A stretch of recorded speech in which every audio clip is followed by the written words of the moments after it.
आज ये हमने जो शुरू किया है एडवांस सिलेक्टिव डोर्सोलेक्टमी, उसकी एक वेरिएशन की है, मतलब पूरी तरह से वो नहीं है। लेकिन अब हमने क्या किया, जैसे पेशेंट को नम कर दिया। ये पेशेंट तो बहुत ज़्यादा हाइपर सेंसिटिव था, बहुत सालों से वो जेली यूज़ कर रहे थे, स्प्रे यूज़ करते थे, ग्लैंड्स बहुत ज़्यादा सेंसिटिव था। तो अब हमने इनका क्या किया, देखिए 11 नर्व्स निकाली है।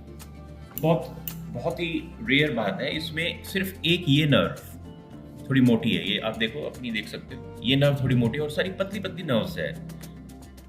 आज तक मैक्सिमम हमने 8 निकाली थी एक पेशेंट की, मुझे याद है इनकी मैक्सिमम निकली है। और क्या है कि जैसे अब हम कर रहे थे तो आपको सेंसेशन फील हो रही थी ग्लैंड्स में कहाँ से निकल रही है? हाँ सर। क्या ऐसा फील हुआ कि जो ट्रायंगल ऑफ लव फ्रेंडलम के पास से करंट लगा हुआ? हाँ सर, करंट। तो ये शॉर्ट साइन है कि वहाँ की नर्व निकली है।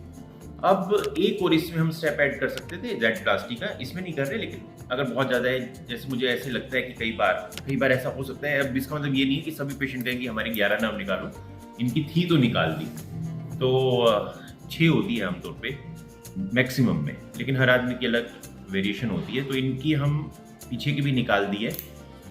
मान लो अगर हमने कुछ पेशेंट्स में किया, जैसे इनका तो हमें पता लग गया कि भाई ठीक है पीछे की नर्व निकल गई। अगर नहीं निकली पेशेंट को, या फिर पेशेंट नम कर दिया हमने और वो हमें गाइड नहीं कर सकता कि कहाँ की नर्व निकली है, पूरी तरह नम हो जाए, मान लो कुछ पेशेंट ऐसे हो जाते हैं जिनको ज़्यादा लोकल का असर आता है, इनको कम आया, तो फिर हम पीछे जेड-प्लास्टी भी करेंगे।